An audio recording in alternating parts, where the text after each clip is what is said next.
Oh, it's all right. Hi, guys. Welcome back. Good morning, good afternoon, good night, wherever you're at. Can't wait to see your faces here today. Uh, if you are in the Zoom group chat, let me know. Again, let me know your boutique name, where you're from, and what you sell. It's always good to have an opportunity to connect and meet one another. If you're catching this on Facebook, let me know there, your boutique name, where you're from, what you sell. I would love to get to see as many of you as possible. So, hello, welcome back, Mary, Kayla, Beth's back, Jessica's back. Good to see you guys. All right, day 3 of summer school, you guys. Here's the thing. Only the people serious about getting some stuff done show up on day 3. And so many of you were here day 1, day 2, and you're back for day 3. That says a lot about you guys. So thanks for taking the time. Thanks for showing up. I promise we're gonna have pages full of notes like we did the last couple of days. It's so good to see you guys again. So let's start with a couple of takeaways. What have you implemented? The first day we talked, it was all about traffic, marketing plans. Yesterday was all about inventory numbers. What have you implemented? What was an aha moment for you? You guys can let me know in the chat, or if you'd like to unmute and raise your hand. I would love to see your faces. All right, let's hear it. Laurel. So we actually today, I'm in Texas, so Juneteenth is big down here in South Central Texas. So we actually decided to close today in observance, and we are doing a big inventory push because we want to revamp our websites by our 1-year anniversary for our women's boutique, which is August 26th. We just had our 2-year for our men's store.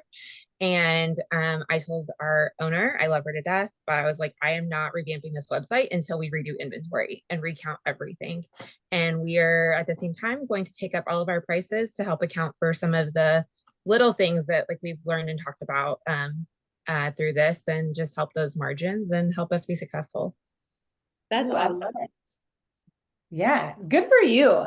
So a little bit of an eye opener on the pricing strategy. And what are our customers seeing when they actually come onto the site? So good. I love it. It does sound like a lot of work. I'm sure there's people who are like, oh my gosh, that sounds exhausting. That sounds like a lot of work, but it will be so worth it in the end. Good for you.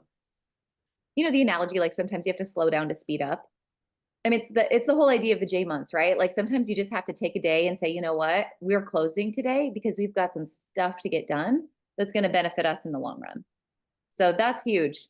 I'm sure that rule of thirds was probably eye-opening yesterday with Sara as well, just understanding like pricing has to absorb markdowns for all of us. And it's easy to overlook that, you know, kind of rule of thirds and what that can end up looking like. When you use the ROI calculator, Sara, and you walked away with a $12 I know.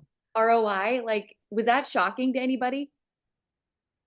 Anyone remember that point where she like did the ROI calculator and the rule of thirds, and you sold this pack of like 222 or whatever you had outlined at a certain markup, and you were left with a $12 profit. Yeah. So important. All right, anyone else? Who else has a win or an action you've taken from the last couple of days? I'd love to hear it.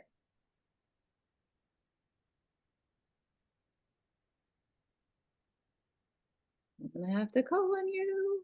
Okay, Joanna. You're muted.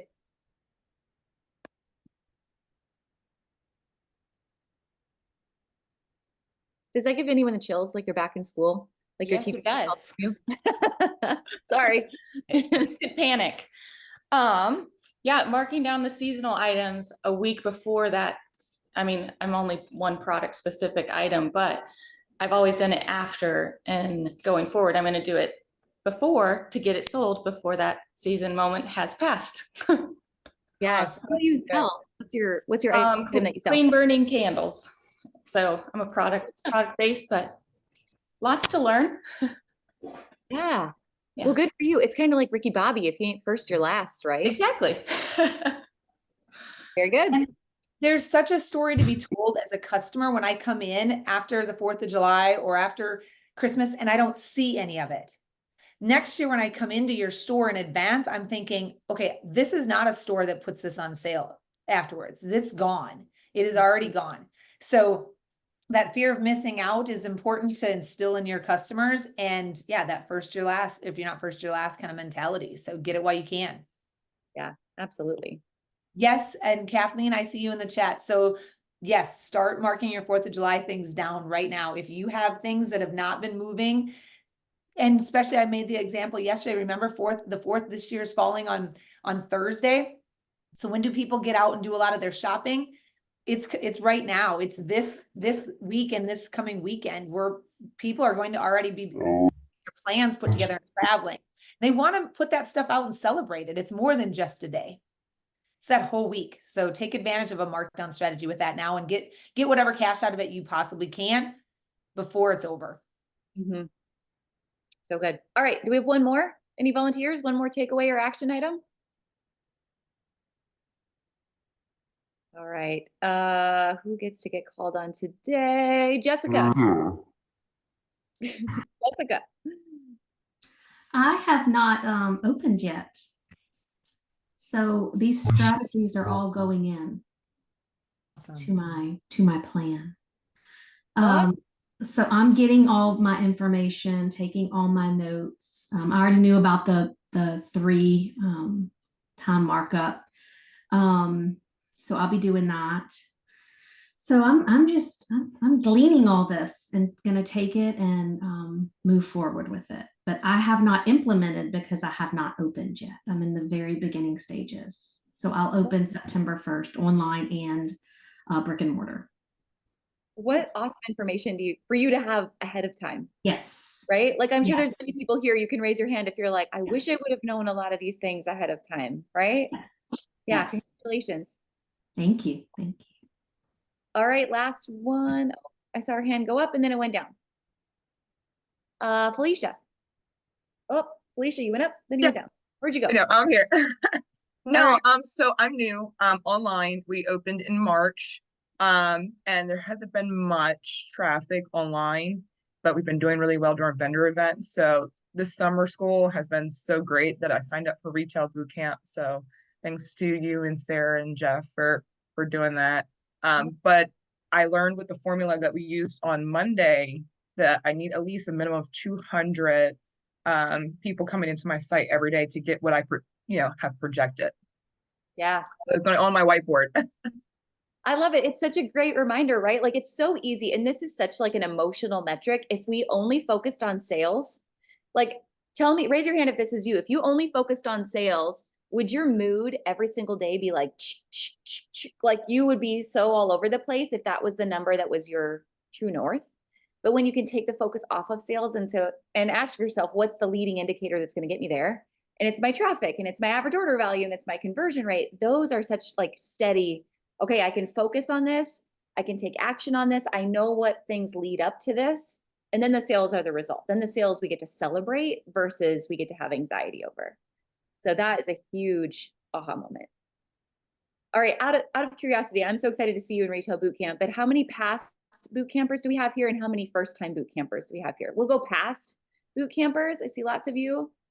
Awesome. And then others, first time jumping in. Amazing. Good. I see you guys too.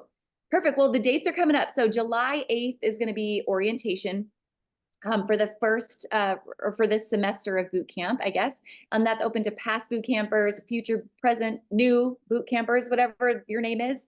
And then we start coaching on July, I think it's the 10th, right, Sara? That Wednesday. Yeah, normally we would do the orientation the week before we start, but with the 4th of July holiday and everything, we are going to do that orientation for the class on July 8th. So jump in there with myself and Ashley. We'll go through the course, how to find the downloads, how the course works, walking through some of those modules, just the lay of the land, when we meet, how to meet, all the things, just getting all your questions answered. So that's our orientation day. Awesome.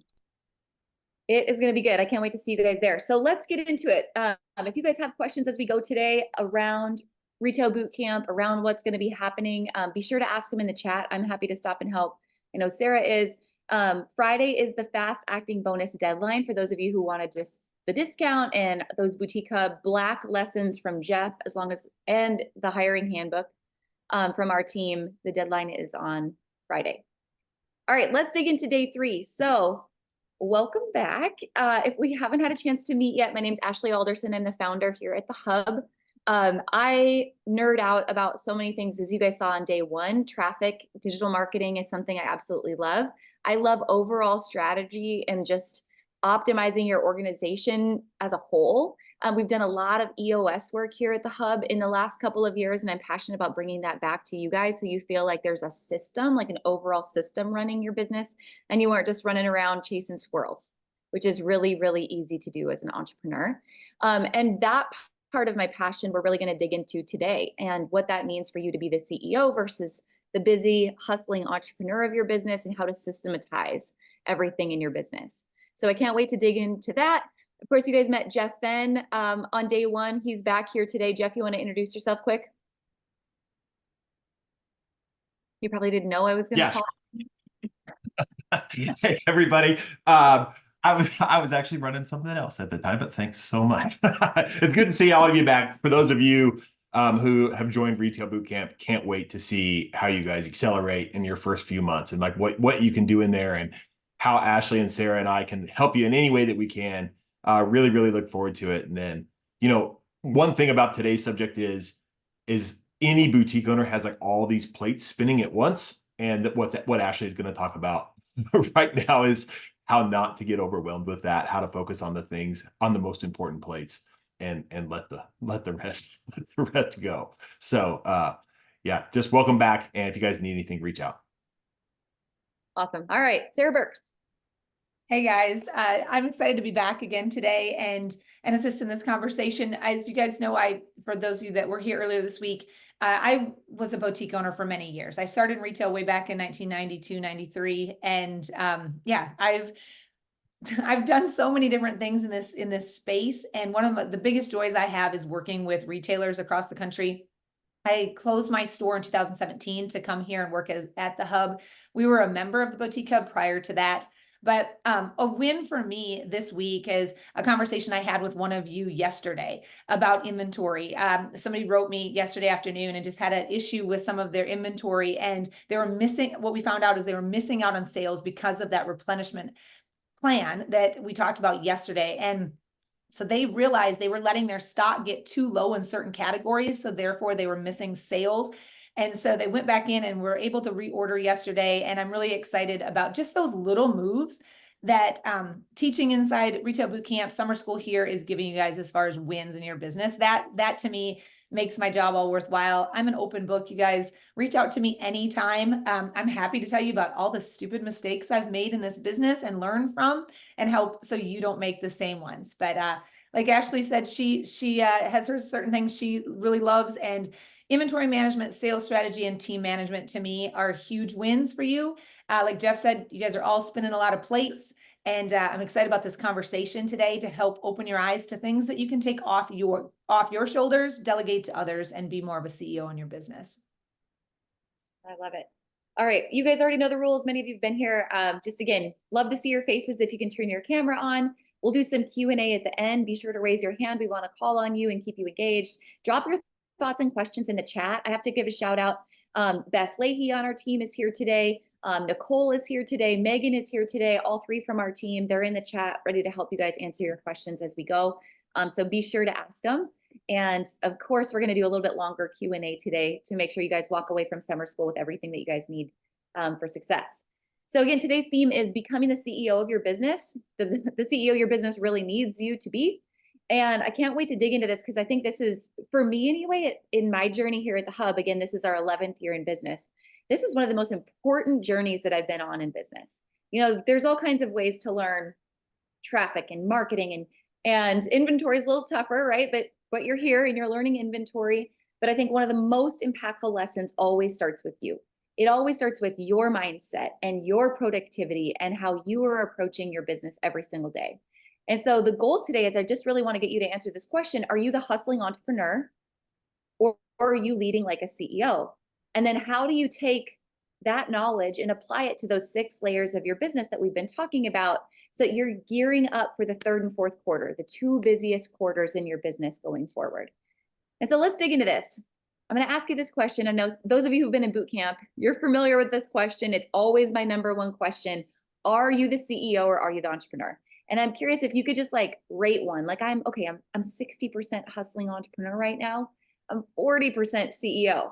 And I'm on my way to shifting from one to the other. I'd love to know in the chat what you would rate yourself. And as you're thinking about rating yourself, here's kind of how I would outline it. Everyone starts out as an entrepreneur.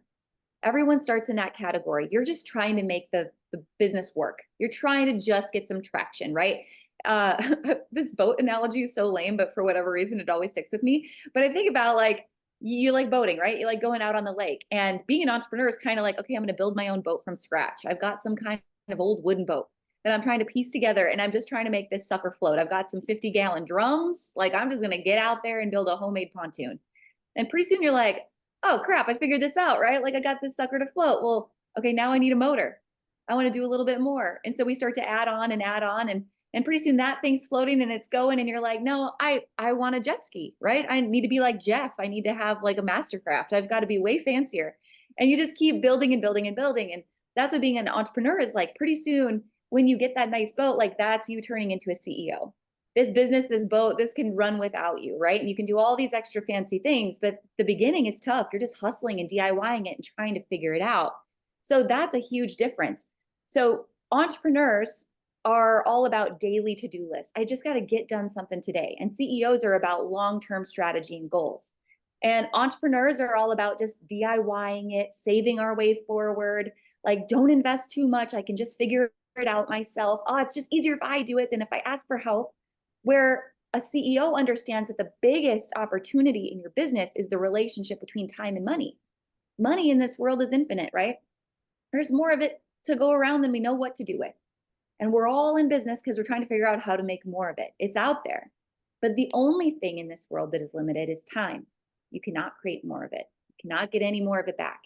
And so what the CEO has mastered is, how do I invest what money I do have in order to get back a return and create more time, right? Then I can leverage, then I can scale, then I can grow.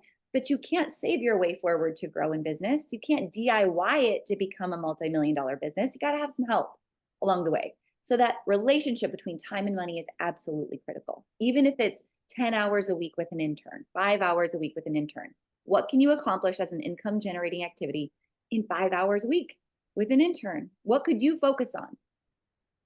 The other differences are, a CEO really values team culture as their identity, the culture they're creating, the people that they're building. They're leading not from up in front, but they're leading from behind and encouraging people to go in this direction. Where an entrepreneur, sometimes the business becomes our identity. Who are we without this business? And who is this business without us? But that's not scalable, and that is not saleable at the end of the day. The other difference is, entrepreneurs are into hustling. CEOs are more into ease and strategy and leverage and scale. And finally, entrepreneurs are working for the business. We're kind of stuck, like, always working for the business, versus the CEO who really wants to make the business work without us. They want to go golf. They want to go on a vacation. They want to have some time off. Huge difference. So I'm curious where you are. Again, I'm going to go back through the chat. I want to know where you are on this scale. Heather, I'm a 60-40. I'm a 40% hustler. That's good. So you're getting 60% to the CEO side.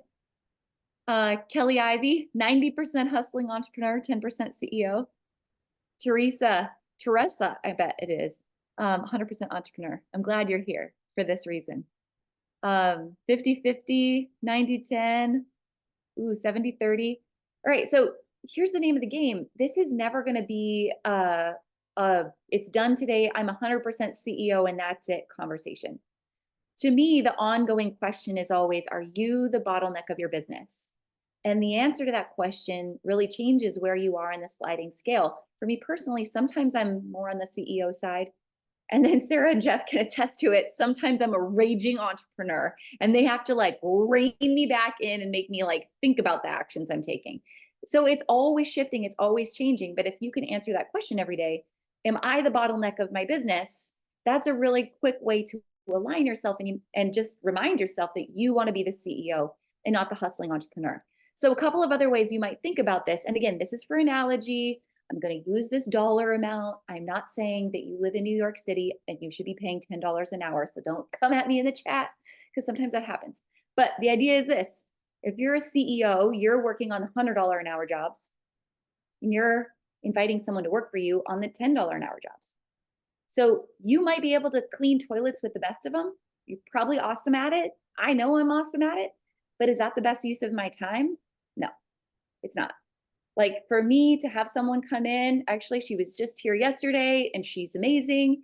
To help do that as a $10 an hour job gives me time back so that I can invest that in income generating activities.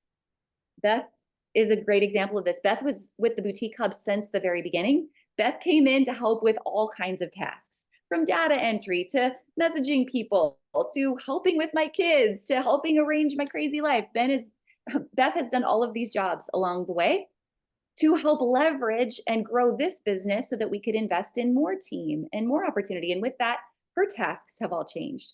But it might start as small as if I invest 5 hours a week with someone for $50, right? Or for 5 hours, $10 an hour, that's $50. So if you spend $50 on someone for 5 hours a week and you get those 5 hours back, what can you create in 5 hours? How much money can you make in 5 hours? So if you're doing, going live, you're doing Facebook Lives, you're getting on TikTok, you're creating content, you're hosting an event, you're doing these things, like how much value can you create in 5 hours? And that's the question you've got to answer. Is it worth my time to invest, even if I feel like I can't afford it? If that's a story we've told ourselves, well, how can you afford it is the real question. How can you not afford it is an even better question. The second thing I want to mention when it comes to just being a CEO is setting boundaries, right? As a hustling entrepreneur, it's really easy to say, I will work 24/7. I will do whatever it needs to get done. I'm on my phone, I'm with my kids, but I'm still trying to put all these things together. But is that really the most effective use of my time? Sara, I know you can probably speak to this. I know Mike Michalowicz speaks to this, but the theory of the small plates. And this goes for profit first, whether we're talking about money, or it goes for you as a CEO and managing your time, right? If you are going to, I'm going to use Sara's husband as an example. Sometimes Jacob Burks goes to weddings, and these are fancy weddings, and there's a charger underneath the dinner plate. And you have a choice at this wedding. You could either eat off the salad plate or you could eat off the charger. They're two very different sized objects, right? You're going to fill both of them full of food, but you're going to consume and eat what's on the larger or the smaller plate, right? Sara, you got to take over this analogy and pull Jacob into this. Oh my gosh. Well, one, Jacob was at a wedding and he was hungry and he saw what he thought was a plate. So he just decided to take that up to the buffet and fill it because anyway, he just thought that was what you're supposed to do. So he leaves. It was actually the dinner plate. He removed the dinner plate from the charger, takes the charger up to the buffet. The lady manning the buffet kind of looked at him like, what are you doing with that? You're the only one in line with that. But nonetheless, whatever he was going to put on that, he was going to finish. Now, at the end of this all, he's like, man, I'm really full. I'm like, well, imagine if you would have just taken the normal size plate, you would have eaten all of that, still been full, not overindulged, all the things. But the Mike Michalowicz part of that whole deal goes, this is where we talk in expenses as well. If you pay, get your sales in, and then you pay all of your expenses, all of that out, what's left for you is very, very little. If you bring in all of your sales and pay yourself first, then pay your expenses with what's left, you will still utilize, right? You will still get things done. You'll pay yourself, but pay everyone. You're paying yourself first. But the time that you allow yourself to do something, if you don't set boundaries and say, hey, I'm only eating this much off of a regular size plate, or I'm only using my 8 hours a day to get 8 hours of days things done, you're going to use it to the maximum, right? But what is left over at the end, what is left over for paying, where we're talking about that's you need to be first in line for that. You need to be the first one to get paid, and then let everybody else have the remainder of that plate. That's the important part of profit first. But this whole idea, if you don't set boundaries for yourself, you will just work until the sun goes down or the sun comes back up, and you will drive yourself absolutely crazy. Or you will eat so much of a buffet that you'll be the man in the corner unable to dance because you've eaten so much that you did not have discipline in your however you want to say that. But nonetheless, there's a whole other part of that conversation. But anyway, set some boundaries, everybody. That's all part of life lesson today. I think that when we go through retail boot camp and we go through this lesson, Sara, I really need you to find that picture of Jacob and your brother with the plates, and we need to put those on slides going forward. Okay. He would love that. Yes, I'm sure definitely that. it's the same analogy with your time, right? If we think we're just going to fit it in whenever, pretty soon we found ourselves on Instagram scrolling and we're lost. Pretty soon we find ourselves going, I'm just going to be busy. I'm going to answer all these emails, and then we're lost. Or, I went down a TikTok rabbit hole and I'm lost. But the smaller the plate you have, if you say, you know what, my boundary is I am done at 4 o'clock every day.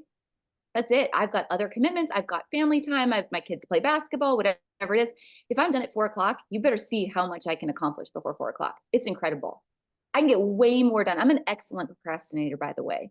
I know when there's a deadline and when I have a small piece of time to fit something in, like I can get it done.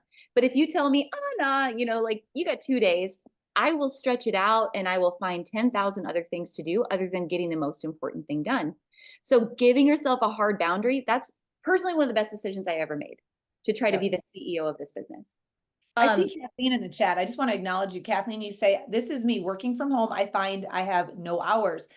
That is one of the big things when I talk to a lot of business owners who are working from home, and yeah, you don't have that, the end of the day in mind where, look, I do need to get up out of my business and go home at some point. You're already there. So tend to work all hours of the day. You guys, I've been guilty in order to set some boundaries. This was me for the first few years I worked here at the Boutique Hub, because I was used to working in a brick and mortar store and running back and forth from our locations, doing all the things. Yeah. You guys, I had to set an alarm. I had to set the timer on our oven in the kitchen. So I would have to hear that and get up from what I was doing and walk out there and eat, or just get up out of the chair or whatever that was. And then I had to say hard stop at whatever time. And we have one of our team members on our, when we do meetings, he's really good about saying, time check, 10 minutes left of this meeting. Because he doesn't matter mid-sentence, whatever it is, we're done. And so you need somebody like that to kind of help you. And that's what this session is all about today, to really just, it's okay. You guys, it is okay to set some boundaries. The idea that time is just, it's a suggestion. It's not, if we're going to really get things done. And it's okay to hold people accountable to that too. Like your people on your team, if you ask them to say, hey, I need this done today by 2 o'clock, it needs to be done by 1:59. It doesn't need to be done by 2:05. And, that's the same way with your sales goal. If you say, hey, sales goal for this month is $50,000, it's not $49,999. It's 50. And be responsible with that. Yeah, absolutely. And that kind of, bleeds into this next one. The other thing that I think CEOs do so much better than entrepreneurs, there's a huge difference here, is scorecards and accountability. I think a lot of times as an entrepreneur, we get this thought that like the goals and the metrics and the numbers, they're on us. And if we do have a team, we're just going to assign them tasks that we think are going to feed into those goals and metrics, but we're like kind of holding on to them as if they're just ours, the entrepreneur, right? Because it's my business. Where when you're a CEO and you're like, no, I'm building culture, I'm building a team, I'm building a strategy. We all have to be pushing in the same direction at the same time. That's leadership. And that's when you can create scorecards and accountability that your whole team is accountable to. And I won't go into the full analogy. Sarah does this excellently in boot camp, but we talk about basketball teams, right? Like your whole team has to know what the scoreboard says. Your whole team has to know what quarter you're playing in, right? We got to know how much time is left on the clock, because that's going to determine what plays we're going to run. So as a CEO, we're determining, okay, again, here's the boutique traffic formula. All right, Sarah, you're in charge of average order value. Whatever trainings, whatever you can do, whatever product knowledge you can give the rest of the team, average order value is your metric. And you're responsible to report on it every week or every month in our team meetings. Beth, your metric is social media traffic, right? If you're posted on Instagram, it's worthless unless I know if it's effective or not, right? If anyone here has a social media manager and I ask you, okay, great. Like, how effective is your social media manager? Is she doing her job? And you're like, well, she's, there's posts up there. I saw that she posted last Thursday. I saw she posted 3 times yesterday. Yeah, she's doing her job. But is she effective? And that's a big mindset shift. So every person in your organization is accountable to a metric. They have to know, are they busy or are they effective? That is an entrepreneur versus a CEO. So again, ultimately, Are you the bottleneck of your business? Are you holding the reins too tight? Are you trying to be the hustling DIY entrepreneur? Or are you building a system and a strategy and being the CEO and the leader of your business? Jessica, I see you in the chat, and she says, so what I'm hearing is I should plan to hire 1 or 2 part-time employees when I first open my boutique instead of trying to do it myself. Then you got to go on to talk about how to balance things. That is not, you don't have to hire immediately when you get started. I by no means am saying that you have to do that. But what I do ask you to do, what Ashley and I are asking you to do, is set some boundaries. And it's going to take you a little bit of time to say, okay, like realistically, what is it hour-wise does it take me to do X, Y, and Z? But analyze your time, really analyze, go ahead, just like back in college or in high school when you signed up for classes, you had time blocks for each thing. You blocked out lunch, you blocked out gym, you blocked out whatever it is. We're talking about allocating time to certain projects. So when you are on the sales floor, you're on the sales floor. And there's things that you'll do when you're on the sales floor. And then when you retreat back to your office, maybe you build on office hours in the morning before the store opens. But those are non-negotiable times that you're not, this was the word, you guys, I'm telling you, this was the absolute worst. Yeah, I'd be back there reconciling my credit card statement or bank statement. All of a sudden, the front door would open and I would go out. Next thing I know, I'm 45 minutes, an hour and a half in with a customer. And I come back, I have no idea what I was doing with that reconciliation. Or something happens and I lose track and all of a sudden I've made an error there because my head's just not where it needs to be to finish that task. And I just allowed myself this whole day to get the reconciliation thing done. So setting up that system and process, which there's a whole, we go into that in Retail Bootcamp, so I won't go through that all right now, but so your finances are organized, so your statements are organized. When you sit down to do a reconciliation, it literally takes you a matter of 10 minutes at the absolute most.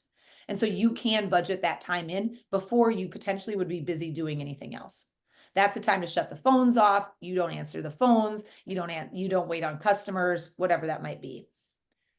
Just like, studying for a test back in school, you had to allocate that time, block yourself off, and make sure you stayed in the moment of what you were doing so you could get it done. That's more what we're saying. Now, yes, I love the idea of hiring. I could talk all day about hiring, but I don't want you to think you have got to put somebody on payroll to get your business up and running. That's not the case. Right. Christina, I see your question. Do you have the sample scorecard templates? If you remember on day 1, I showed you guys that scorecard template our social media team uses. And then we sent that out with the replay in your email on day 1. And that one was specific for Instagram, but you can take it, download it, edit it, duplicate it, make it for, any area of your business. So you have access to that one if you go back and look at day 1. And then those of you in bootcamp and just joining bootcamp, in your welcome to bootcamp module, the very first thing you're going to get is your boutique company scorecard. And that is, you are accountable every single Monday to fill that thing out for yourself, because only a tracked number grows. So you're going to look at that for all of your financial metrics. You're going to look at it for your social metrics. You're going to look at it for your traffic formula. Like, you'll be accountable to those numbers and what they look like each and every week. All right, Sara, do you want to talk about how being just like leadership and CEO relates to these topics as well? Yeah, for sure. So as far as that leadership, I love to say in business, in life, I love the idea of raising leaders.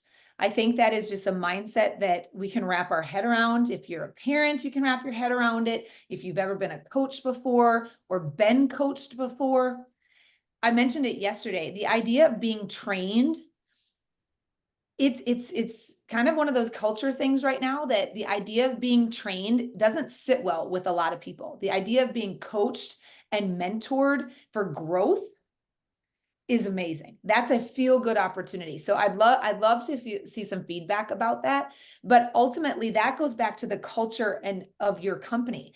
What are you saying your business is going to be like to work here? When you come into this space as an employee, as a customer, as my banker, as my attorney, what's the culture of this company? What are we standing by? What do we live by? And that's all a direct reflect on your leadership. If you lead by saying, be here on time, but yet you're always 14, 15 minutes late every day, that is eventually going to trickle down. That whole do as I, say, not as I do thing, people don't grow with that. People start to get resentful with that, and people start to make assumptions with that type of leadership, right? If you say the company, if you say your team comes first, but yet you always take the side of a customer when customers can be nasty, and you know they can, that team member who feels like they're giving you everything they can, if you always choose and take somebody else's word over theirs, that can tend to, a poor culture. It's not the leadership that, you told them that they were going to receive.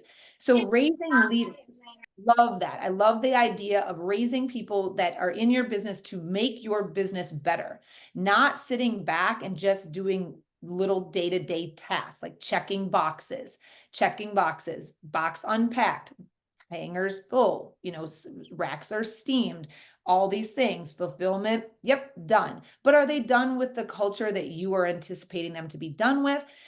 That's a totally different thing. Are they done with the mindset that whoever is you're delegating these things are going to come back to you and say, you know what, Jody, I actually, going through our shipping and receiving and fulfillment process, if we could move these racks around and we could change where we're weighing products at, I would actually be working or taking 30 less steps every single package I packed. And that would save me ultimately at the end of my shift, it would save me at least 30 minutes. Mm-hmm. You're like, holy smokes, 30 minutes, you get paid $20 an hour. So 30 minutes every shift, you work 5 shifts a week. I just saved myself money because my leader here, my person that understands the culture and what really is concerned about our bottom line, she's tracking those things. And she's coming and being vocal about those things. So that's this accountability part of leadership too, where, if I hand something over to somebody, maybe it is our social media metrics. Maybe it is our return customer rate. Maybe it is our email open rate. Maybe it's how many rolls of toilet paper we go through in a month. And where do I source the best toilet paper possible? Because we all know that's one of those expenses. You're just like, holy crap, literally can't believe how much I'm paying for that, but it has to happen. Has to happen. But if you're not tracking those things, you're just spending money and you're like, yep, that sounds good. That sounds great. Only at the end of your month or quarter or whatever it is, you're looking back and you're saying, wow, why do we spend so much money on supplies? Well, so toilet paper is just one part of that, but having somebody track those things and holding them accountable to that, that's a beautiful thing when at the end of the day, you can or end of the quarter, you're like, hey, we saved $100, we saved $1,000. And over time, that really matters. But Ashley alluded to this company vision and are you communicating it? And you know why you went into business. You know who you want to serve. You have these things written down on a napkin or a notebook or something, or you talk to somebody about it over dinner one night. But it's so important that everybody that's on your team, everybody that's in your circle, all your people, they should know that. And they should be rowing in the same direction and helping you accomplish that. And the only way you're going to be able to do that is if you stop being secretive about it and shout it from the rooftops about how awesome you want your business to be, what you're going to do better than other people, how you're going to serve, right? And communication is awesome. The one other part of communicating is so good, but making sure people comprehend it is another thing. That's good leadership. So I think we can boil all of this down by saying, as you lead the way, like go back to kindergarten, treat others the way you want to be treated. It's so good. But sometimes we look and think, my gosh, really? I did learn that in kindergarten. But sometimes it gets lost along the way because we start just pointing fingers and demanding and assuming people know what we're talking about and assuming people understand why it's so important to add on that pair of earrings to every sale, like we talked about yesterday in inventory, but yet they don't, right? Because you just have it right here and you're not bringing it out in a way and you're discussing it in a way that people can comprehend and take action. And then you're maybe not holding them accountable to those things. Yeah. Do you think it's more exciting if I just think my job is to help Sara make money in this boutique? Or it's way more exciting and impactful, and I'm going to work a whole lot harder if I know I'm helping Sara change people's lives with this business. It's kind of like the JFK example. So JFK at one point had visited NASA And he walked in and there was a janitor that was sweeping the floor as he walked in, and he's like, well, hey, sir, you know, what's your role here? What do you do here? And the janitor looked at him and he said, Mr. President, I put people on the moon. Like that's the kind of leadership you want throughout your, which anymore we can have a lot of conversations about that, but that's the kind of leadership that you want throughout your entire organization. You want them to know, no matter what their role is, this is exactly what they're working on. Yeah. And what they're working on. I see people, you know, this is a whole other conversation. Like, where are you finding these people? Where are you finding these people that are bought in? Man, what you think about, you bring about. I believe that with all my heart. If you are hyped, excited, and say, this is your rocket launch pad place to come and work, and the sky is the limit, you can do all things here through this business. Let's do it together. Bring your creativity, bring your ideas. Where do you want to be in 3 years? Start with that conversation. If you have a person that's like, I do not know, and you feel like you could pull in and like foster some excitement in them and creativity, help them let that flourish. You guys, these kids, I could go on a whole rampage about it. These kids are raised on rubrics. They're raised by cell phones, telling them what to do and when to do it. So the idea of play for kids has been lost. The idea of go out and make up a game in your head and play it all day long and just be the queen, be the cowboy, be the fireman, be the whatever, and just live that out. We tend to take that away from kids and put them in disciplined roles of sports from so young and roles from so young. And don't do this, don't do that. That's dangerous, might get hurt, to the point where then all of a sudden we ask them to go into the world and we're asking them to be creative. And they're like, oh my gosh, not sure how. Am I going to get in trouble for that? Is that right? Is that all the things? So it is. And I actually just thought about that. I was like, I'm not going to lie.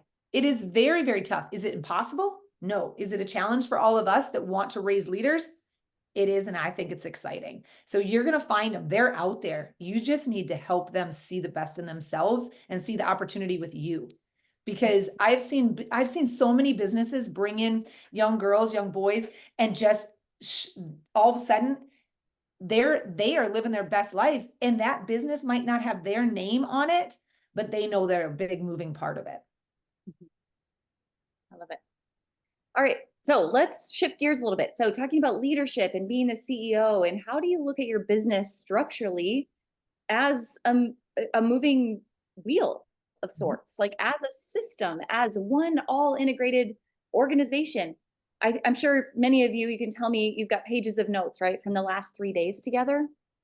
Sometimes it's tricky to look back at all those notes and go, wow, there's a lot of stuff here. I'm overwhelmed. There's so much to do. I could chase squirrels and just try to attack these things one at a time.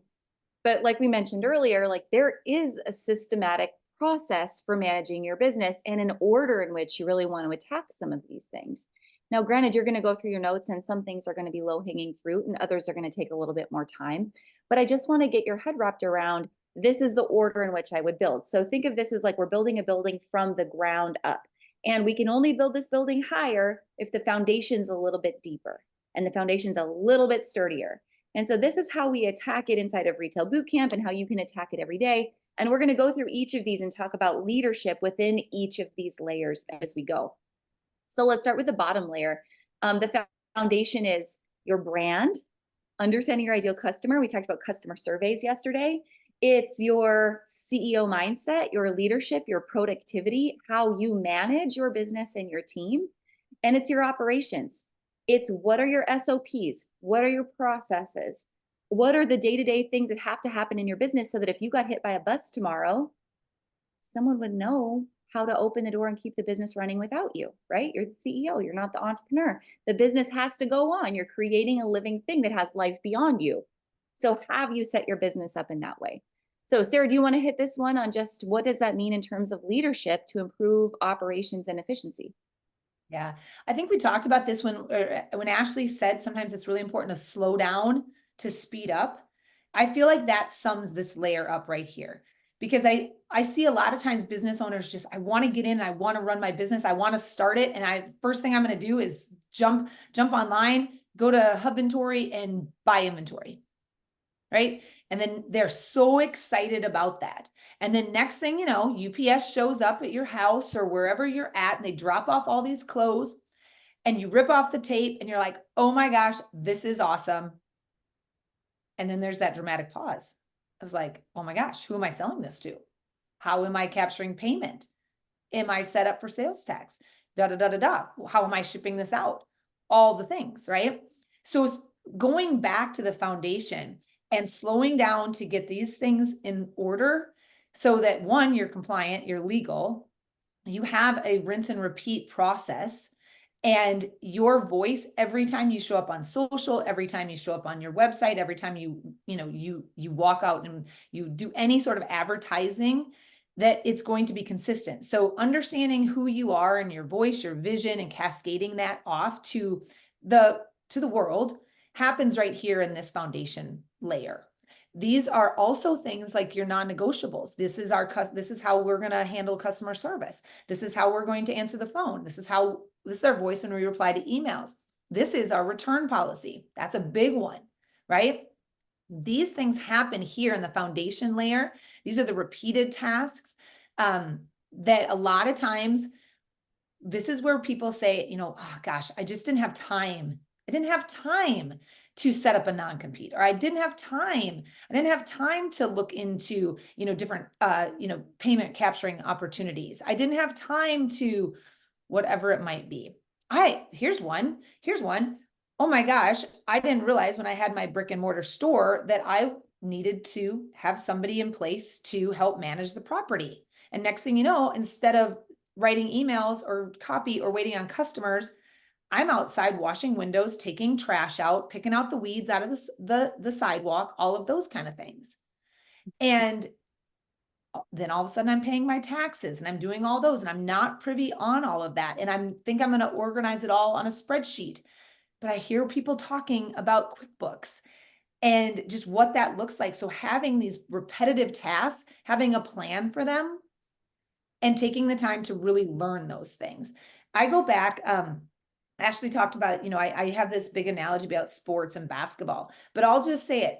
We've all watched a kid get so hyped and excited about wanting to be the big guys, wanting to be the pro athletes, the high school, the college athletes, whatever. And they grab that basketball and they go out to the 3-point line and they try to chuck up a shot from the 3-point line, and they literally are in first grade. They're just not ready. They're not. So what do they have to do? They have to get some help. They have to come up. Dad has to put them on their shoulders when they're little bitty. Mom has to put them on their shoulders. They have to hold them up so they can actually get the big ball up to the hoop and actually make a basket. And they're excited about it. That's a win for them at that stage. All those things have to happen to get them to the big end goal. So our foundation layer is so important that we have to start close to the hoop and work our way back, or whatever you want to think about when you're thinking about this, building the empire you want to build. But you cannot just start. You cannot start with a warehouse full of inventory, not without a customer to sell it, without a process to sell it, without a sales marketing strategy to sell it, or a team help in line to help make it all happen. So that's the foundations. And I think no matter how, there's some of you here that are very experienced and you've been in business 30 years. It doesn't matter how new or how experienced you are, but to me, this is always something we revisit. Whether it's during COVID, so many people were like, oh crap, I am back to doing all the things myself. I didn't realize that these processes got out of hand. Or you come into a J month, that is the most important time to go back and revisit the foundation, because you have to revisit it in order to continue to grow and scale. So very good. Sarah, you want to hit this one too? Yeah, so I love talking about inventory management, as we did yesterday. If you did not watch yesterday, I know that the links have been emailed out. If you registered for summer school, they're available. Go back and watch that. I talk about replenishments. I talk about markdowns. But the idea here is knowing who your customer is, what do they need from you, and how are you going to serve them through your products. It's not about just the fun, shiny things, right? You should be investing with a purpose. You should be investing in products that you have an idea who the customer is that is going to open their wallets and say, yes, that's what I'm buying. That's what I want. And you have these products These products, you want to make sure you have that relationship with vendors. We talk a lot about relationship building with vendors for replenishment, for if you get products in that you have an issue with, because returns are going to be a big thing, not just returns from your customers, but you as the business owner, as a boutique owner. Inventory management is also about assessing the products once you see them. Say you see them at Dallas Market Center, or you see them on Hubintory or something like that, you get them into your store. If there's an issue with them, which not all the time, but sometimes there will be, you have to have a process in place that you can manage that you can call back up the vendor. You have a return authorization process. All of that is available for you as Hub members as well. But that's all part of inventory management, because if you get something in that is not on your brand, it does not meet your criteria. It's not what your customers would like, know, and trust, right? You have to make a choice.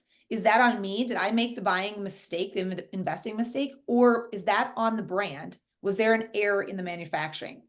Because that decision has to be made very, very quickly, because that is your dollars. That stuff either goes to die a slow, painful death on a sale rack, or you choose not to put it out because it's not on brand and you just eat the cost of that. Or you call the company, you speak your mind, you help do the best for the industry you possibly can by saying there's an error in your manufacturing, or this didn't meet our criteria, whatever it is, and you can recoup back your cost of that item. That's all part of inventory management. That's all part of being a CEO of your business and making your products work for you rather than against you. All right. Go ahead, Sarah. Layer three, team. So I love this because I saw a lot of chat. I was kind of following along with the chats. I've got them pulled up here. And this, you guys, this is a struggle. This is a struggle. I know it is, but it is so important. It's so important that you always be hiring. You always be hiring, and you be prepared to hire. So even though all of you girls and gentlemen that are just getting started, build out a plan for hiring now. You never know when you're going to go walk into a restaurant or go to a movie or be walking down the street, standing at a stoplight somewhere, chat up a conversation with somebody that just knocks your socks off. And you're thinking, this is my next best hire. You need to be prepared. Not to say, well, when I'm ready to hire, I'd love to hire you, and then have to go back and get your whole process in place. So just know that you're going to be faced with that opportunity to hire. And when it does, that person is not just attractive and a good hire for you. You know, they're hireable by other people. So it is a race. You want to make sure you take action as fast as you can, and you're set up to hire someone. With that, that's not just the compliance and the ability to pay them, but it's also making sure that you have a clear understanding of why you're hiring, what their goals are going to be, a strategy for them to help reach those goals, and then giving them those, being accountable to make them feel like they are really moving the needle in your business, sending rockets to the moon, all of those kind of things. That's a big part of team. It's a big part of coaching. It's a big part of growing a community around you personally, your goals, that's going to help you really get to where you're going. In boot camp, I use the analogy, and Nicole Walter said this, I believe, from stage at Summit a couple of years back. She just said, she goes, the thing is, Beyonce without a team would just be a chick singing in the shower. Gifted beyond belief. But without the team to strategize and put her out there and help her work out and dress her and do her hair and do all the things and promote her and really encourage her, yeah, she would not be where she is today. And that is you, right? That is you. You have this big audacious dream and goals that you want to achieve. And you are gifted with 24 hours in the day, just like Beyonce is. So it's so important to go back to all the things Ashley said earlier. And how can you build that success around you to help delegate some other things, offer some other to-dos that can really help you do what you do best and let your true light shine and build this empire that you want to build? And maybe I use the word empire and that's scary. Maybe it's the side hustle that you want to build and help contribute to bills and, do all the things. Whatever success looks like to you, go after it. Go after it and look for those people that can be your cheerleaders, that can really help you along the way. And when you're bringing them along the way, you're lifting them up and letting their light shine too. That is layer 3, team. I cannot stress enough how important it is. All right. So those are 3 huge, like I'll say interpersonal layers, right? Your foundations, your profitability and your products, your team. And those are the things I think are so important to focus on first. It's why they're at the bottom. But because of shiny objects and because of what we see on Instagram, a lot of times our focus goes more to, oh, I need this website, or oh, I need a bigger storefront, or Facebook ads, or this on social media, like all these other shiny objects that we see. But it's those interpersonal things, all the behind the scenes stuff Sara just talked about, that have to come first. And once we have a handle on that, then the fun part comes and we can start to sell. So being a leader when it comes to your sales strategy is, I mean, here we are mid-year, we're in the J months. What a better time than now to really dig in and understand, what is the data telling us? All the formulas Sara gave you yesterday, the boutique traffic formula I gave you on day 1, what numbers are we really holding ourselves and our team accountable to? What are we going to do? What are we going to test? What are we going to implement based off of those numbers? There's 6 months left in the year. Is that scary? We're halfway done. Halfway. Yeah, that is scary. All of a sudden we're doing the July content chat in the members group today. Just all the things, holy smokes, it goes fast. But I want to go back to the layer 2 about the products. The other part of that layer is not just products, but it's profit as well. So when we're selling these products and what we're doing with the money that comes in, and inside Retail Bootcamp, I teach this formula of where does my money go? What buckets do I fill with the money that's coming in? Allocating back for rent, for payroll, for operating, for admin, for advertising, all of those things. So that right there, going back to kind of what we alluded to with the profit first strategy, is when you bring in $100, it's not just $100. You're taking 14% of that for this, 14% of that for this, 10% for here, 4% for here. And we teach you how to do that. So you become more disciplined with the money coming in on where the money goes out, versus I got $100. Let me take $100 and buy everybody lunch, or let me go back and buy a whole nother run of tops or something. And then all of a sudden your payroll's sitting over there, your rent's sitting over there. There's no money for advertising, and you cannot pull and push and pull the layers or the levers in your business that you need to make these things happen. So, you guys, if you got into this business because you thought it was just going to be, unicorns and roses and pretty pictures on Instagram, it can be, but it might not be that for long. There is a strategy, and that's what we're really trying to get you guys to dial in on today and be disciplined with. All right. The 5th layer, and when it comes to leadership, is I saw some people mentioning this in the chat, and I'm just kind of curious. Tell me what your setup is right now. Like, are you the one doing content? Do you have someone helping you do content? Because I saw people in the chat saying, I need someone to do content for me. I need someone to post on social media. I need an agency. I need help. And that's great. And I love, like, do what you do best and hire the rest. But I'm going to give you a huge red flag warning. The most important asset that you have is your brand. And so to completely give your brand away and say, here's Sara, who I just met 15 minutes ago on a discovery call. Here, you got it. You post, you manage my brand.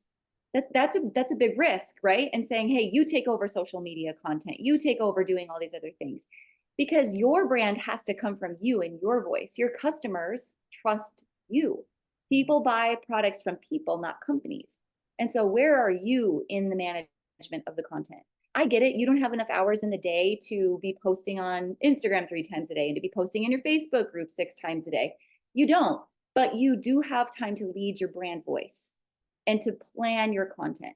And so that's where, for me, being the leader and managing the content strategy is critical. I still do this with Shannon on our team. We still talk through this. So in Retail Bootcamp, we go through, what are the 6 essential pieces of content? What's your ideal content recipe? What is the VAVA method? How do I gauge if my content is effective or not? And then again, all of that accountability to, I can make the plan and then I can pass it off for someone else to go execute the plan, and then give them accountability to say, okay, I'm going to come report on that. Is it working? Is it not? What do we do next? So again, I just warn you, don't go hand everything off. You've got to keep the leadership over your brand and what's going to be going out in your content. And your voice, your image, you being on your Instagram stories, you going Facebook Live, there has to still be a small part of that there, because your customer has to have another person to relate to, right? If you're going to build a community, there's got to be like a person, their voice that they attach to, that they trust. Once you've built a community and you've built a lifestyle brand, it doesn't matter what you sell. You can sell the candles, you can sell clothing, you can sell baby clothing. If you've built a community and a lifestyle brand, you can sell anything. But you can't do that without a brand, and you can't do that without a brand voice and a brand leader, and that's you. So all kinds of opportunity for leadership when it comes to content planning. And then same with just marketing strategy by channel. So we've got the content plan. Well, then maybe we hand it off to our team or an agency or somebody to help us, or maybe you're still owning it. But then let's dig deeper. Okay, specifically on Facebook, what database decisions am I making based on how this content's performing or not performing? On my email marketing, what database decisions am I making based on, again, the boutique traffic formula and how much traffic I need to push? Maybe it's my SEO. Maybe it's I need to run a PR campaign. I need to work with media when it comes to Pink Friday, right? I need some more of that collaboration energy in my business. But there's got to be a database decision that backs that up. Otherwise, we're just busy being busy, posting on social media, but really spinning our wheels and not getting anywhere. So the community and that relationship, again, has to come from these database decisions and ultimately the plan that you created. And then this is layer 6, right? Then the Facebook ads come. Then that's like pouring gasoline on top of the fire, right, Jeff? Like, you've got to build the fire. You got to go get the logs. You got to put everything together. You might as well have a party while you're at it, right? Get people around the campfire. And then be careful with the gasoline, by the way. But then you can really make the fire go. But you have to have all the other things in place first. All right, Sarah, let's talk about, you've got the 6 layers. You're the leader of every single layer. And now we're moving into the 3rd and the 4th quarter. What do we double down on right now in order to be successful in the second 6 months of the year? Yeah, I love this. So I just would ask, who in the chat has looked at these right here? Your return customer rate, your average order value over time, your sales return rate, your employee retention. Who is looking at those as opportunities for growth and opportunities for setting some true goals around for your growth in the next 2 quarters? Anybody already have this kind of on their brain? I know a lot of you guys that are new, probably not. And this is great that you're here so you guys can make note of these to start tracking these things. But Barb says, I watched some, but not all of these. I just want to start with that return customer rate. That should be so important to us. Online, in-store, pop-ups. I know pop-ups are different because a lot of times you're popping up at different locations, right? But if you show up at a pop-up for some year after year or month after month, and you're not seeing returning customers, ask yourself why. If you're in a brick and mortar store and you're not seeing return customers, ask yourself why. Why are you not? Where have they been? Why did you do something? What happened that they are not coming back? The ask yourself why 5 times plan is really helpful in setting these clear rocks for the next quarters. And what rocks are is really those things that are standing in your way of productivity, standing in your way of advancing. So if your return customer rate is very low, man, it's going to be really hard to make that sales goal, right? Acquiring new customers is very expensive. We talk a lot about that inside Retail Bootcamp. So once you've gotten one, you want to keep them. You want to get them in more often, which leads into this average order value over time, right? We want to constantly be looking at ways that we can move the needle on our average order value and increasing that. There was a really good post. Ashley Donnell made a really good post in the members only, or the 30K group, I think it was, basically saying, I think it was her saying that her number of customers were down over Father's Day weekend, but her average order value was up. So yet her sales numbers exceeded where she thought she was going to be. That is the power of average order value. That is the power of that. So I just made a comment in the chat, you know, like Ashley was saying, you know, decisions that you're going to be making. And when you analyze certain things, if you have not made, if it's getting to be noon on a sales day, on a random day, and you realize you have not brought in enough sales or many sales or maybe zero sales in the morning, and it's noon or it's 1 or 2 o'clock in the afternoon, we have to look at that and think, holy smokes, how do I get more returning customers in the door? How do I get more people? How do I reach out? How do I, these next sales that we make, instead of saying our average order value is $60, ladies, it better be 80. Another basketball analogy, if it's coming down to the wire and we're down by, you know, 6 points and it's, you know, 4 points, whatever it is, am I going to be sitting there thinking I just need to make a free throw 1 bucket at a time? No, I'm drawing up a play for 3 points. I'm drawing up a play for 3 points and a foul. I'm drawing whatever that might be, but I'm looking at the scoreboard and the clock is running out and I have to make some big adjustments. So looking at that average order value, looking at your sales return rates, where's opportunity for training for sales that are being made, but being returned back. What is that? Is that a problem on my vendors? Is it a problem on my staff? Is there some coaching that needs to be involved there? Clear rocks for the next few quarters, your employee retention. It is not the time of the year to let good employees go because you're slow. This is the time of the year to coach them into a position of leadership and growth. So when the floodgates open and back to school shoppers show back up or whatever it might be, those people are now, instead of being C-rated employees, what I talked about yesterday, they're on the A team. They're go-getters. They're all in. Right? Because you've done the coaching up to this point and you've recognized some of their weaknesses and maybe some of your weaknesses as the coach, and you've doubled down on that. And you've set some clear goals and expectations for them going into these next quarters. And I saw somebody say earlier, like, I just got goosebumps. Your employees need to have goosebumps about the opportunities in front of them. They need to have goosebumps about making people's day and building better, their customers' lives and all of those kind of things. And that's what leads to the growth. So good. Can we just pause? How many basketball people are in the audience today? How many basketball fans do we have here today? Because I love those analogies. I get so nerdy when you talk about that stuff, Sarah. So shout out to my basketball friends. I know Beth always keeps us in check and she's like, I have no idea what any of that even means, but I'm here for it. So good. I don't have to go basketball all the time. It seems to roll pretty natural, but I love it. Football girl here. All right. Good enough. I saw this question in the chat. Let's answer this real quick, Sarah. Because Mel, I'm sure you're not alone. Painted trees are so popular right now. A lot of you have your boutique in a shared space. So Sarah, can you just like hit on which of these metrics work for somebody that's in a shared space like that? Oh man, all of them. All of them. It's harder. I know it's harder. And that return customer rate, I've talked to some painted tree vendors or stores that are able to capture who they're selling their products to and others that are not. If you're one that's not able to know, that does not get the sale list of who is buying what, that makes it really, really hard. I know some people are using Ring cameras, so they're able to track some of these things. That's much more manual, but you can also do a lot more personal reach out to your customers.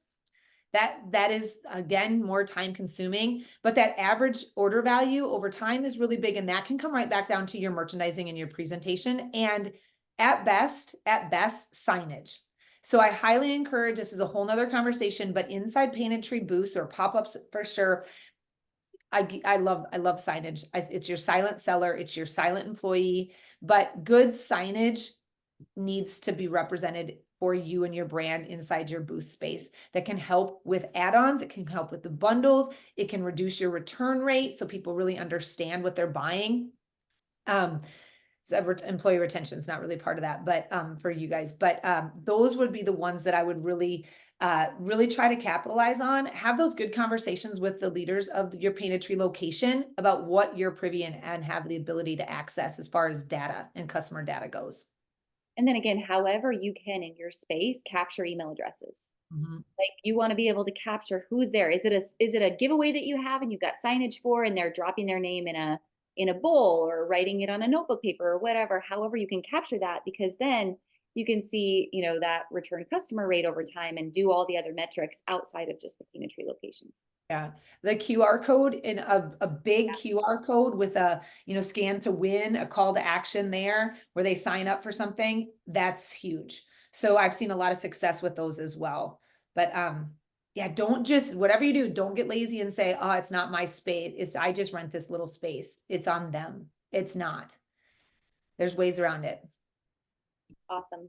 You're welcome, Mel. Perfect. All right, I think we're getting to the end. Let's do some Q&A. If you guys have questions on today, on yesterday, on the boutique traffic formula, and Jeff's here for Facebook ads and Google ads, all of that. So if you've got some questions, it's our last time together. Those of you who are just joining us here for summer school, I know many of you are going on to Retail Boot Camp. So this is your last call for that as well. Doors are open for Retail Boot Camp until the 27th. Then they will close for good for this semester. They won't open again until January. So just kind of FYI, it's again, those 2 semesters a year. You enroll one time and you've got lifetime access. You're in for live group coaching every year. Anytime you want, you don't ever pay again, which is very unique. I will say that doesn't happen a lot with these types of programs. I think we're the only ones that typically do something like this, and it's been this way for a long time. So you're going to get instant access to those modules. You can log in right away to start to learn. Our orientation will be on the 8th. We'll start coaching on the 10th. You'll be able to have access to that workbook that you can either print off or we'll send out to you. And then all of our guest experts who are live, and then all kinds of them that have been pre-recorded from previous sessions as well. That LA experience, the dates for that have been released. That's going to become in the beginning of October. You can come either right away when you enroll this semester, or if you're like, those dates don't work for me, come next year.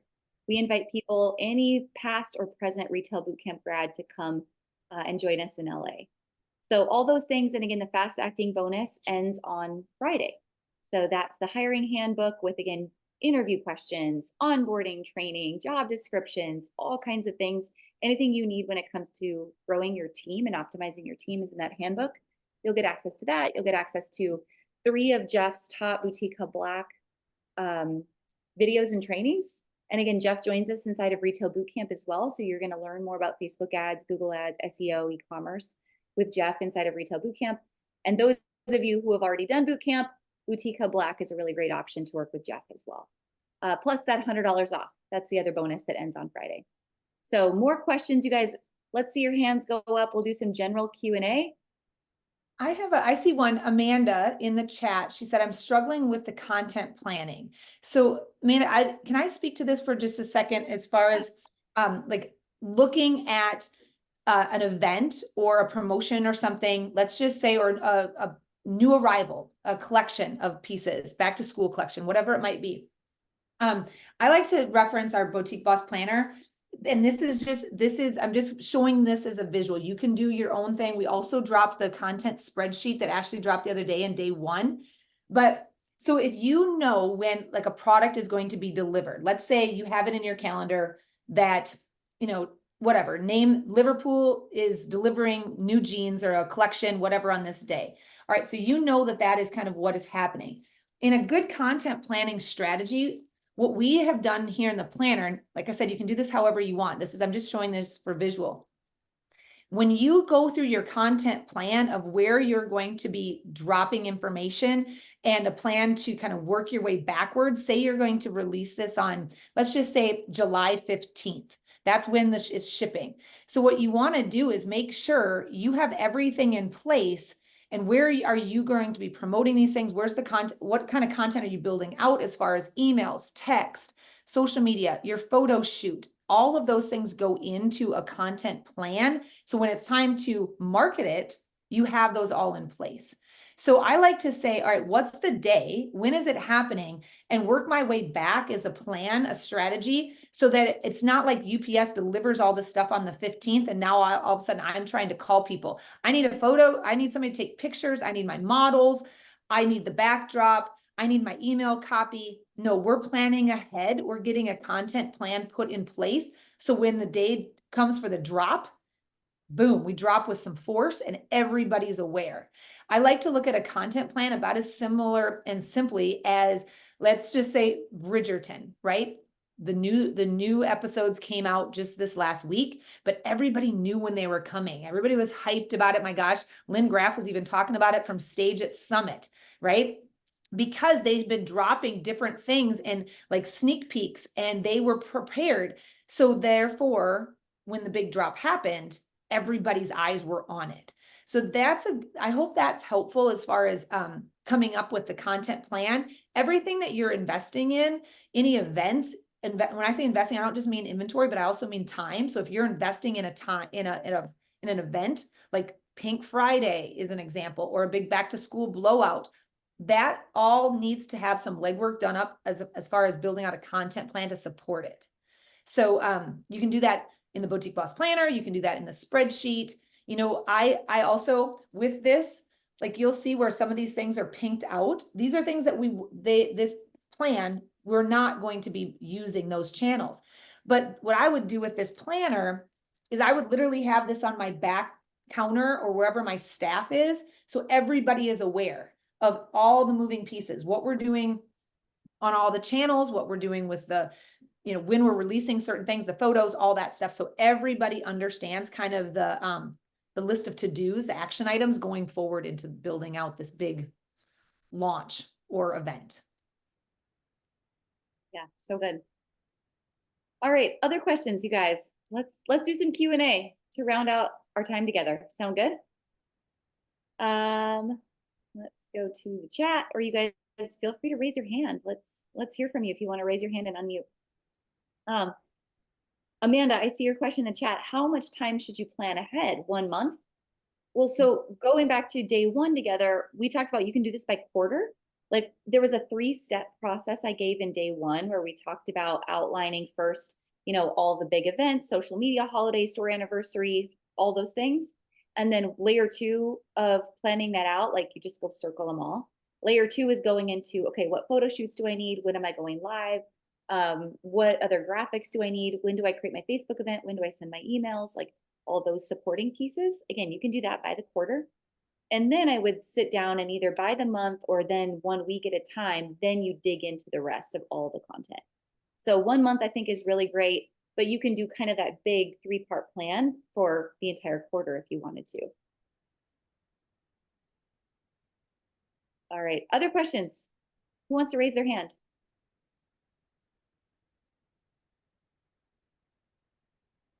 Melissa, I'm a bootcamp member. I want to sign up for the one-on-one sessions. When I click the bootcamp link, I don't see the option for this session. So Melissa, since you're already in bootcamp, I would encourage you go to the Retail Bootcamp Facebook group. And I know we've dropped a link in there already for just the one-on-one. Like if you want to sign up for VIP and do the one-on-ones, there's a different link for that. It's in the group for you already. So I know Beth, you're probably in that group. Beth, maybe you can bump that one up to the top. But if you're already in boot camp and you're like, this round I want one-on-one, go to the link that's already in the group. Oh, perfect, Beth, you've got it. All right, other questions on inventory, on team, on leadership, on traffic? We're here for a couple more minutes. We'd love to answer them. Nothing's off limits.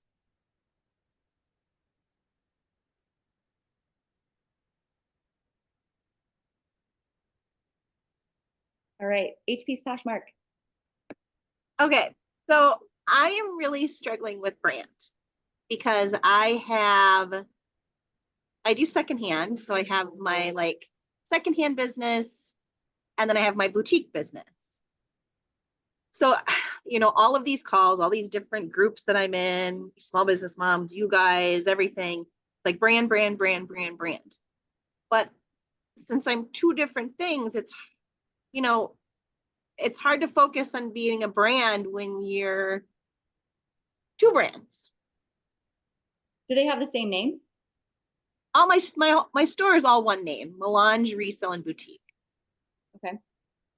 So it's hard to focus when you have 2 things. Well, what do you want people to feel like when they come in your boutique? Well, my boutique is very Lily Pulitzer, which is weird in Winona because, you know, we're not, but we are the Miami of Minnesota, quote unquote. So they, you know, have that feeling. Y'all didn't know that? No, no. And I'm Um, right down river from you too. I didn't know I that. know. That's exciting. So it's like, how do, we're having a hotel built right around the corner, like within 100 yards of my store. So I am trying to streamline things better, but it's, how do you get a brand when you don't know what your brand is? Like I'm lost. Well, so I think you just have to double down on, I think you're maybe getting in your own way of thinking it's two totally different things. But to me, the Right. person who comes in and can buy Lily Pulitzer and buy all these other things, like she likes nice, expensive things, but she also probably likes to be smart about her money so that she can invest in nicer things. And that's where the resale piece comes in. So I wouldn't concentrate so much on like, oh, I sell two totally different products with two different feels. I would focus more on what is the experience I want to give my customer when they come through the door? What is that energy? Or what's your purpose? Like, why do you have a boutique in the first place? It's not just to make you money, right? Like, what's the service you're providing other people? Tie that into your brand. What's your brand colors, your brand aesthetic, the fonts that you're going to use, the look, the feel, the tagline? Those are the things that are going to create your brand. And maybe, yes, you have two different customer personas who shop with your brand, which most people do, right? If you're Sarah's store, you're shopping with, what did you say, from wedding to funeral and everything in between? Was that how you described your customer? Marry me, bury me is what I said. Marry me, bury me. My gosh, that's Ooh, I like that. That's not a good example. That I don't think you should say that out loud. Thanks, Ashley, for bringing that up. Yeah, sorry. But you get the point. Like, you may have a few different customers, but if you make it so broad, like, Sarah could have said, oh, well, I'm just going to target everybody. Everyone's my potential customer. But that doesn't really work, because when you target everyone, you reach no one. But she could specifically say, okay, I have the things for this type of customer in here. I have the things for this type of customer in here. And she could outline those customer personas and market to them in different ways, but it still is a part of her overall brand. So I would go back to, who do you want your brand to be? How do you want people to serve? How do you want to serve them? And build from there. But don't get lost in the fact that you've got two customers. Got it. Thank you. Yeah. Okay. I see a few other questions here. Let me go up.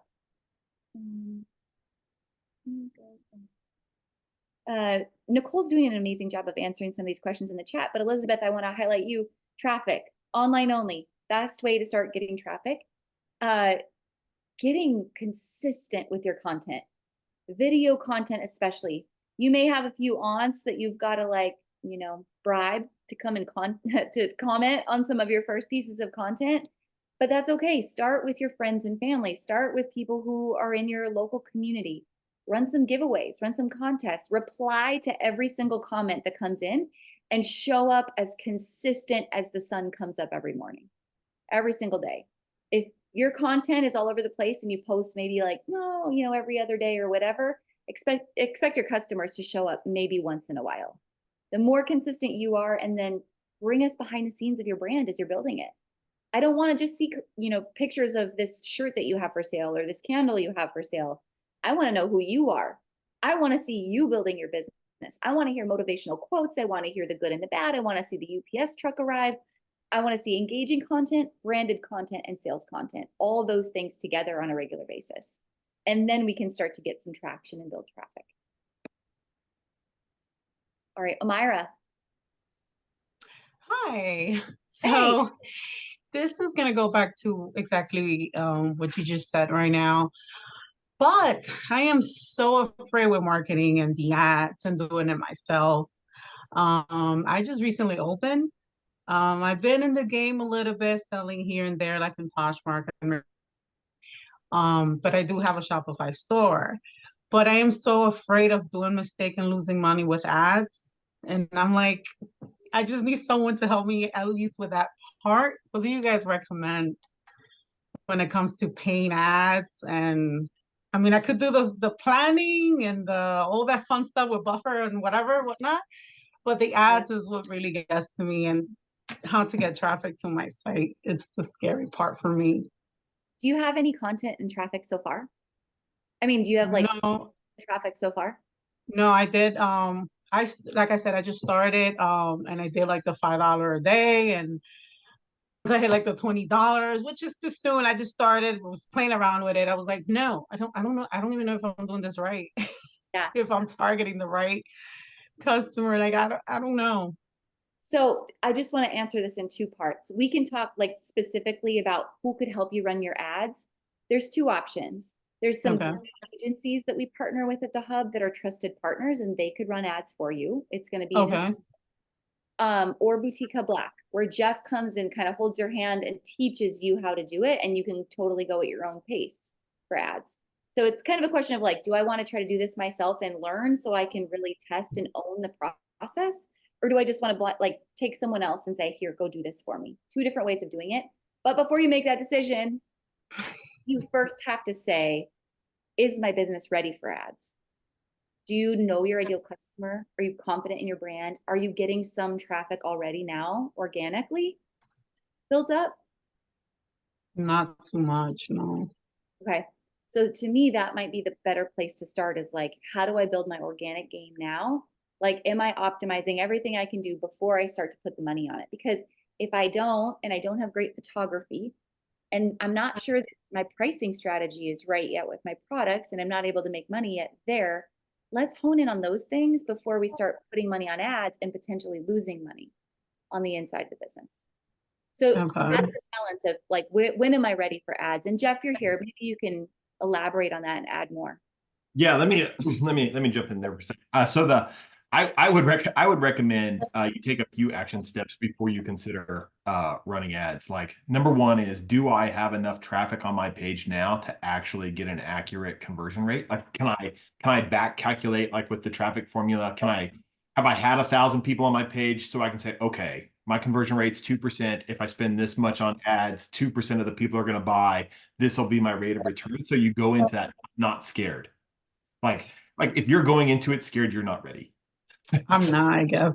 keep that in mind. And then like also like go into your meta business suite, make sure all of that stuff is set up correctly, do all of that. And then when Ashley said your organic traffic first, the most powerful thing that I've seen out there right now is getting your social media post picked up by Google.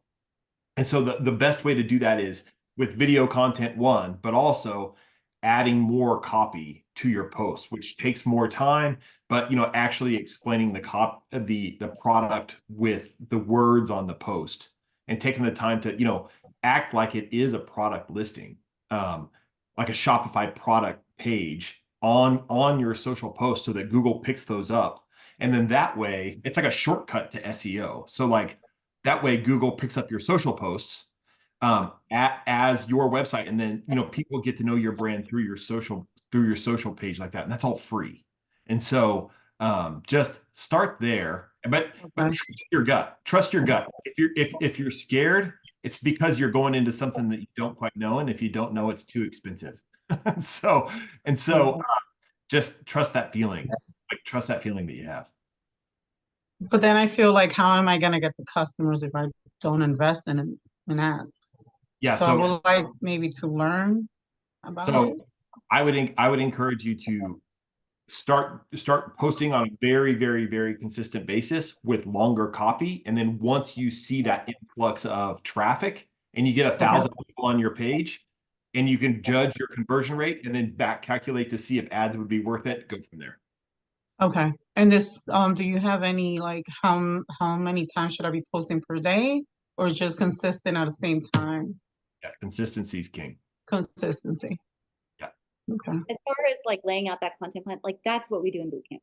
Yeah. How many times do I post today? What is a quality post? How do I post? Do I have a call to action?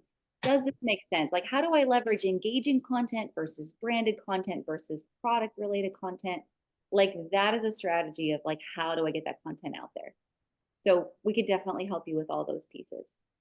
Thank you. Yep. Okay, Jeff, this is a question for you. Beth says, I need someone to help with my domain and Google Analytics. I can't get them to link. Any recommendations how to figure that out? Okay, so your domain is linked to Google Analytics in two places.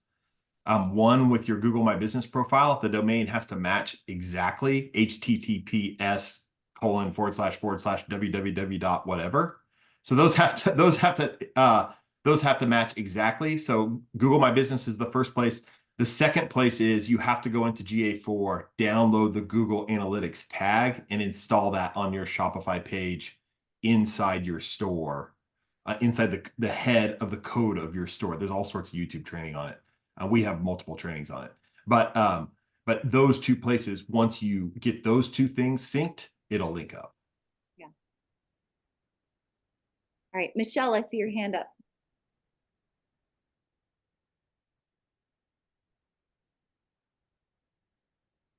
Michelle, are you there?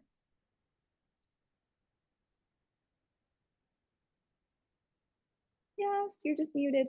Let's get you to unmute. I see you. If you can find that little microphone button.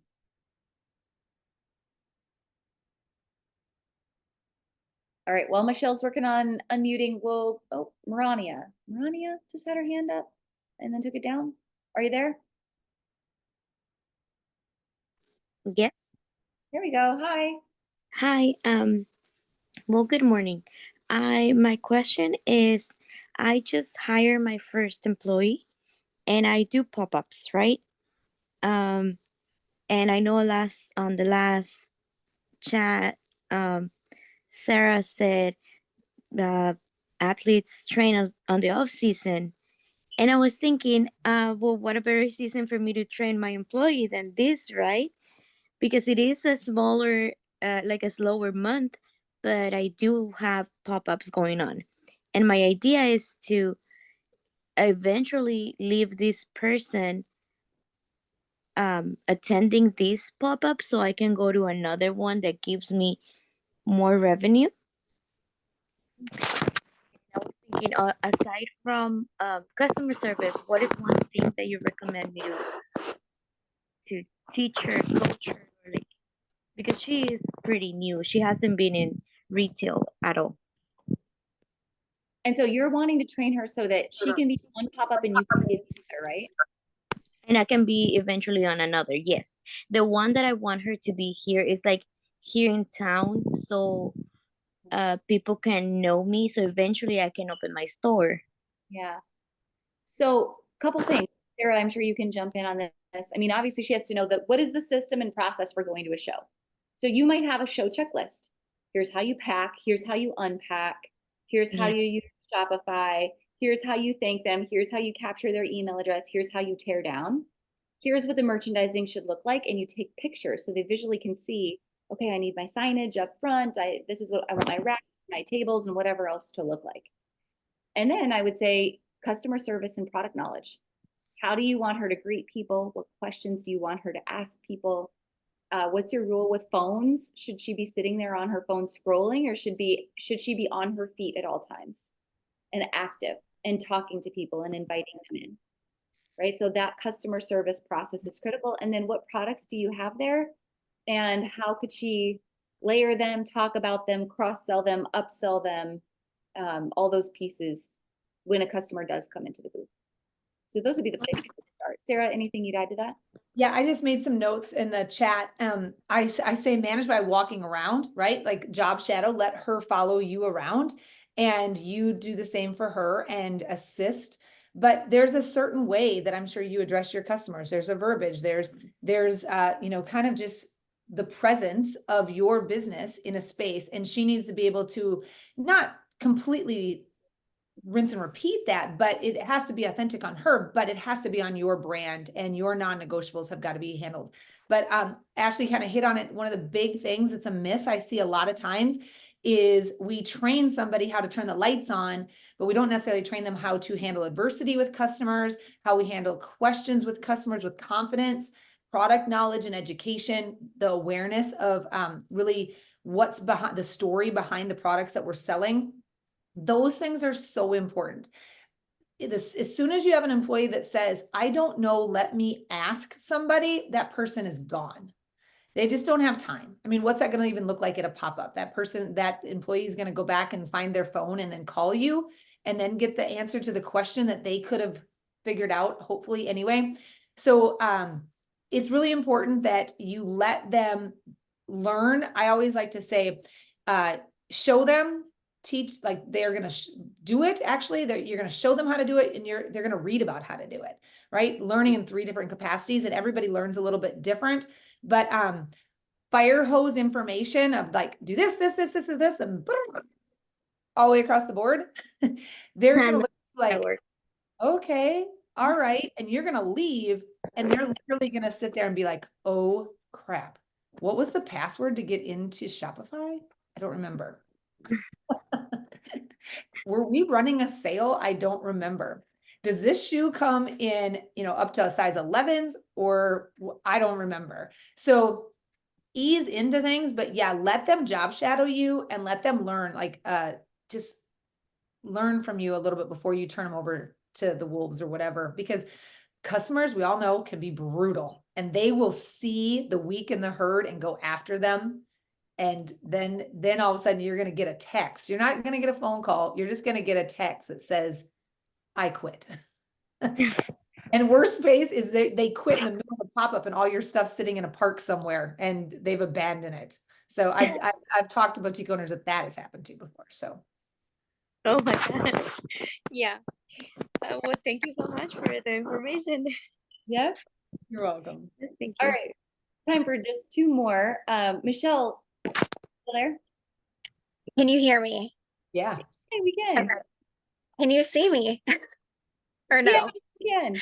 Oh, good. Okay. Sorry, I had to hop on my phone. I don't know what's going on with my laptop here, but I do something I struggle with is sharing numbers with my staff. Honestly, I just fear them knowing, like, I made this much this month, which obviously I don't take home that. And there's a lot of expenses that go into that, and inventory and rent and everything else. And another thing, I do value my employees. Like, I feel like I pay them well, and I value them, and, I have sales reward goals, and I shower them with gifts and thank yous and, words of encouragement, all kinds of things. So I know that they feel valued and everything, but just in the back of my head, I just feel like, I don't know, I'm scared to share those numbers with them. I guess fear of them maybe expecting more, which I know with growth, of course, like, if I can grow my business, I'm going to have, growth with my employees. And of course I'm going to, I would give them, areas that they can grow in. And of course that would come along with like pay and things like that. But any advice that you have? Yes. First of all, I wanted to stop you when you said, obviously I don't take home that much money. They don't know. Obviously, but to assume that your staff has any idea how much it costs to turn the lights on, or how much you pay in credit card bills in a month, or in fees, they have no idea. Yeah, it would blow their mind. It would blow their mind. So, I mean, just like the kids that, when you start telling the kids, like, this is how much it costs to fill a tank of gas in the car. This is why we're not going to town every day, or this is why we're not doing these things. If we don't have those conversations, they will not know. And when they see the money coming in, and they see, us doing whatever we're doing, going to Summit, going here, going there, if we don't open up some of these numbers to them, they're not going to know. And they're just going to see what you let them see, and they're going to make up this story in their head. That's worst case scenario. So I love to open up those numbers. And I feel like that's when the growth really happens, is you are being open and honest and saying, it costs, you don't have, maybe you're not ready to open up everything, but if you can tell your staff, every day, it costs me $536 just to be here every day. So when they bring in a $200 sale, maybe they're not as jacked about it. Maybe they're like, crap, we haven't even paid the bills yet, the lights bills yet. We need to do better. Right. And at the end of the day, when there's $1,000 in the till, and you've collect whatever it is, you've had $1,000 day of sales or a $10,000 day of sales, whatever. If they have an idea what that inventory costs to sell, they have an idea what the break even is, that is where, you know, they can see the margins. Nobody says, hey, you know, we scored 100 points in the basketball game today, you know, well, great. How much did you give up? Right? What did it cost you to do that? All of those kind of things goes into it. That's the whole story. That's the big part of the story. What did we put in to get what we got back out? And I think it's on you as the leader of the business to go back and open that up and just have that conversation. We can't just track sales. That is on us, that we just can't. That's not a good indicator of our success. That's why, you know, the toilet paper example I made earlier, that is giving somebody power in that and holding accountable for like some of those operating expenses, some of those supply expenses, and celebrating when you are able to find a better deal on wrapping paper or tissue paper or whatever it might be, or light bulbs that last longer. Those things really make a difference. But unless we verbalize it, they'll never know. They just think it's a light bulb. Mm-hmm. Thank you. Yeah. And I will tell you this too. If you guys do that and you're more open about the expense of running this business, what it really costs, I swear you're going to have less people leave thinking they're going to go do it themselves. Most people that I talk to that's like, oh gosh, my best employee just left to go start her own business. The first question I ask them is, did you show them your numbers? Did they know the long hours you put in and the money going out of your business? And 9 chances out of 10, they'll say, no, I was afraid to do that. And then that person joins the hub and they message me like, I had no idea that I was going to be paying $1,500 in rent this month for this brick and mortar, and my sales are $5,000. I had no idea that, you know, 52% of my inventory that I sell goes back to the wholesaler. I had no idea that blah, blah, blah, blah, blah. So these are lessons y'all are learning, and it's pricey, and it's sometimes they hurt, but it's okay to just acknowledge some of those things with your staff too, especially the ones that you're really, you know, invested in. Thanks again so much. We've all seen those, and Sarah, I'm sure you've seen them on TikTok recently. Some of those, you know, former boutique employee says, my boss, you know, made so much money and marked these things up. Have you guys seen those TikToks? Like it kind of makes me want to come through the phone a little bit, because clearly this is a good example of that, Michelle, of the employee just having no idea what it's like to operate a business, like none whatsoever. And then they went out and made these blasted TikToks. So I think that's so important. Empower them to know, and empower them on the formulas we talked about too. Your average order value, your return customer rate, your units per transaction, your traffic metrics, all those things, they can be empowered to help grow those numbers as well. All right, we've come to the end. It has flown by. 3 days together for summer school. You guys are here. You showed up. You waited till the very end. Congratulations. Athletes train in the off season, and that's what you guys have been doing. You've been putting in some hours. So if there's like one parting thought I want to give you, and Sarah, I'm sure you've got parting thoughts you want to say as well. Again, doesn't matter if it's J month for you. It might be May that's a J month for you. It might be October that's a J month for you. Whenever that season happens, because in retail we have peaks and valleys.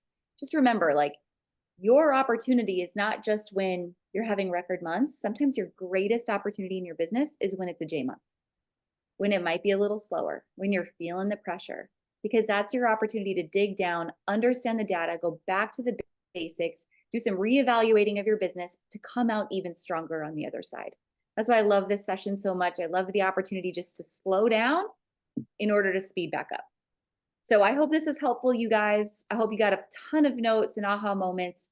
And wherever you're headed next, I hope that our paths are going to cross, whether it's as a member of the Boutique Hub, inside of Retail Bootcamp, inside of Boutique Hub Black, whatever that feels like, maybe next year's Boutique Summit. But thank you for trusting us with these 3 days. And I hope that you'll continue to trust us in the future to serve you in whatever capacity works best for you. So thanks for being here.